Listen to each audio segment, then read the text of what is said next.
Existe um ditado antigo que diz: quem cala, consente, mas quem age em silêncio, governa. E é exatamente isso que está acontecendo agora. Enquanto o debate público no Brasil se perde entre versões oficiais, discursos de soberania e manchetes apressadas, as decisões reais estão sendo tomadas longe dos microfones e, segundo fontes em Washington, com objetivos muito claros. Porque quando algo grande demais acontece sem explicação convincente, não é erro, é método. A retirada da sanção da Lei Magnitsky, a articulação da lei da dosimetria, o silêncio calculado do Palácio do Planalto e a movimentação discreta do STF não são fatos isolados. São peças de um mesmo tabuleiro. E hoje, aqui, nós vamos tratar de uma hipótese que não nasce de torcida, nem de narrativa de internet, mas de leitura fria dos bastidores internacionais.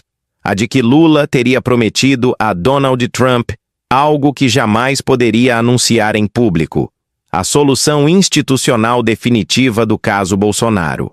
Não por discurso, não por perdão explícito, mas por um arranjo jurídico capaz de extinguir a punibilidade sem deixar digitais políticas. E é exatamente isso que você precisa entender agora.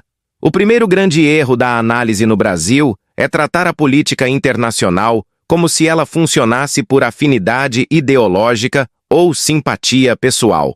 Não funciona. Donald Trump não governa por emoção, nem por gratidão, nem por lealdade a líderes estrangeiros. Ele governa por interesse nacional americano. Sempre governou assim. Sempre deixou isso claro. Por isso, a pergunta correta nunca foi se Trump traiu alguém ao recuar da Magnitsky. A pergunta correta é: o que foi colocado na mesa para que esse recuo acontecesse? E aqui entra um dado fundamental, frequentemente ignorado. O próprio Lula declarou meses atrás que não havia assunto proibido na relação com os Estados Unidos, que tudo poderia ser discutido, de minerais estratégicos a alinhamentos diplomáticos. Ou seja, quando alguém ainda insiste na narrativa de que nada foi oferecido em troca, está ignorando a realidade básica da diplomacia. Na política internacional, ninguém entrega vantagem estratégica de graça.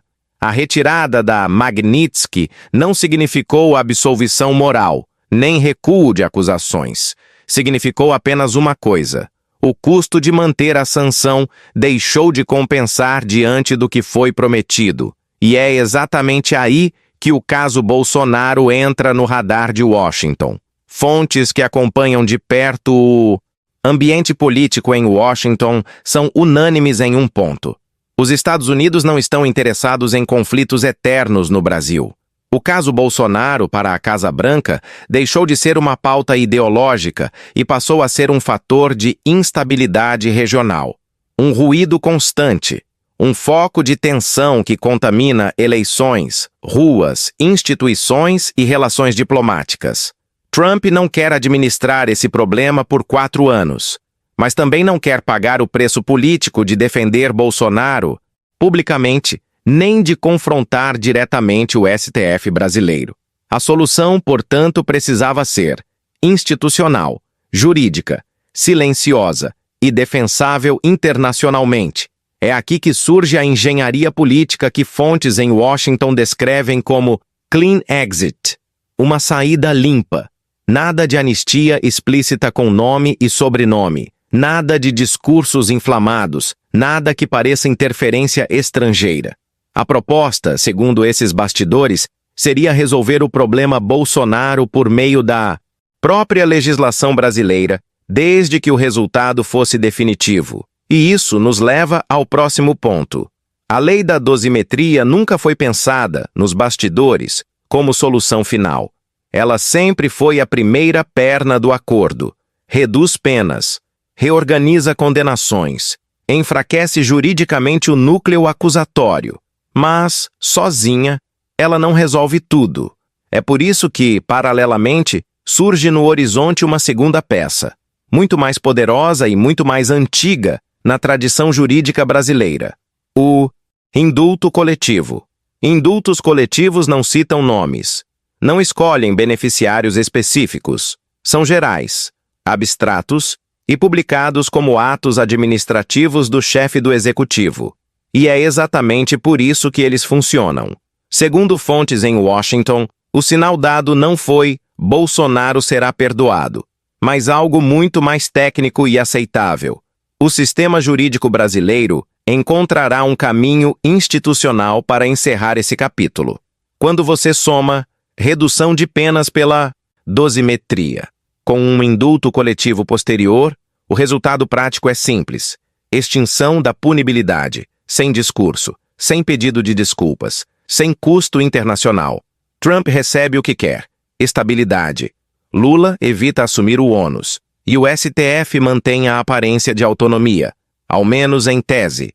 O problema é que acordos silenciosos só funcionam enquanto todos permanecem dentro do papel combinado. E aqui entra o fator de risco. Nos últimos dias, ministros do STF começaram a sinalizar algo grave: a possibilidade de derrubar até mesmo a dosimetria, alegando inconstitucionalidade retroativa. Isso muda tudo, porque ao ameaçar a dosimetria, o STF não está apenas discutindo técnica jurídica, está implodindo o equilíbrio do arranjo que vinha sendo costurado. Na prática, isso significa o seguinte: se o judiciário se recusar a aceitar qualquer solução que reduza ou extinga penas, o problema Bolsonaro volta à mesa internacional. E isso não interessa nem a Lula nem a Trump. É por isso que o clima nos bastidores mudou. E é por isso que o silêncio agora é ainda mais revelador. Existe outro ditado popular que se aplica perfeitamente a este momento: a verdade não grita, ela espera. Nada do que está acontecendo agora será anunciado em coletiva. Nada virá com assinatura política explícita. Nada será explicado antes da hora. Se esse caminho for confirmado, o brasileiro médio só vai perceber o que aconteceu quando tudo já estiver no diário oficial, empacotado como procedimento legal. Lula não vai admitir promessa nenhuma. Trump não vai explicar bastidores. E o STF vai tentar preservar a própria narrativa.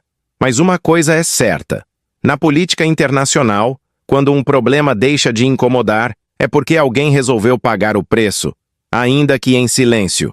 E é exatamente isso que nós continuaremos acompanhando passo a passo aqui no Direito à Verdade.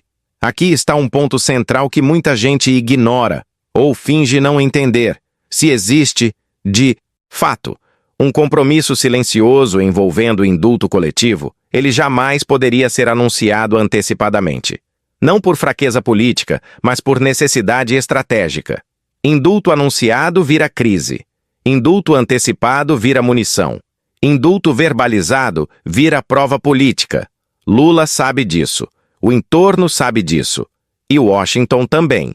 Por isso, qualquer sinalização feita fora do Brasil não seria no sentido de "vou perdoar Bolsonaro", mas sim algo muito mais técnico, muito mais institucional e muito mais defensável. O sistema jurídico brasileiro será reorganizado de modo a encerrar esse conflito. Essa é a linguagem do poder. Indultos coletivos sempre surgem assim. Nunca são discutidos na praça pública. Nunca vêm acompanhados de nome e sobrenome. Nunca são vendidos como benefício individual. Eles aparecem prontos, publicados, frios, administrativos. E quando aparecem, o debate já perdeu o timing. É por isso que a ansiedade de parte da base política atrapalha mais do que ajuda. Porque nesse tipo de engenharia, o silêncio não é omissão, é condição de funcionamento. É exatamente aqui que entra o comportamento recente do STF, que começa a fazer muito mais sentido quando analisado fora da bolha brasileira. Quando ministros sinalizam que podem derrubar a dosimetria, mesmo após todo o processo legislativo, eles não estão apenas defendendo uma tese jurídica, estão demarcando território. A mensagem implícita é clara: até onde vai o legislativo, quem decide somos nós. O problema é que esse tipo de postura cria um efeito colateral grave. Ela transforma um assunto que estava sendo encerrado institucionalmente em um novo foco de instabilidade. E estabilidade É exatamente o que Washington queria evitar. Por isso, fontes ligadas a esse ambiente já falam em desconforto crescente. Não por Bolsonaro em si, mas porque acordos silenciosos dependem de previsibilidade. Se o STF sinaliza que pode mudar as regras depois do jogo jogado, todo o arranjo fica ameaçado. E quando um acordo ameaça ruir, duas coisas costumam acontecer. Ou ele é reforçado com mais garantias, ou ele é substituído por algo mais definitivo. É nesse ponto que o indulto coletivo ganha ainda mais relevância como instrumento final. Porque ele não depende de interpretação judicial posterior. Ele é um ato consumado. Se tudo isso ainda parece exagero para você, basta observar o padrão recente das decisões estratégicas do governo brasileiro. O discurso é sempre o mesmo: soberania, independência, democracia. O resultado prático quase sempre aponta em outra direção. Minérios estratégicos negociados sem debate, concessões feitas sem transparência, recuos internacionais travestidos de vitória política. Não se trata de teoria conspiratória, trata-se de método recorrente. Primeiro, o governo nega, depois, silencia. Em seguida, algo muda no mundo real. E só então o público percebe que a decisão já foi tomada há semanas ou meses. O possível indulto coletivo segue exatamente essa lógica. Quando, e se, ele vier, não será apresentado como favor, nem como concessão, nem como acordo. Será apresentado como rotina administrativa, como gesto humanitário amplo, como tradição republicana. E quem esperava um anúncio épico vai se frustrar, porque na política real, as decisões mais importantes raramente fazem barulho. Existe um último ditado popular que ajuda a entender este momento. Quando o rio corre em silêncio, é porque é fundo. Nada do que está acontecendo agora será explicado em cadeia nacional. Nada será assumido antes da hora. Nada será confessado por quem teria mais a perder. Lula não vai dizer que prometeu nada. Trump não vai confirmar bastidores. E o STF seguirá falando em técnica jurídica. Mas os movimentos estão aí. As peças estão sendo colocadas. E o tempo político está sendo comprado com silêncio. No direito à verdade, a nossa função não é vender certeza, nem alimentar euforia. É ler o tabuleiro. E neste momento, todas as leituras sérias apontam para a mesma direção. O sistema busca uma saída institucional para um conflito que se tornou caro demais para continuar aberto. Se ela virá por completo, se será respeitada até o fim, ou se será sabotada no caminho, isso ainda está em aberto. Mas uma coisa já dá para afirmar com segurança: ninguém está parado. E quando ninguém está parado, algo está prestes a acontecer.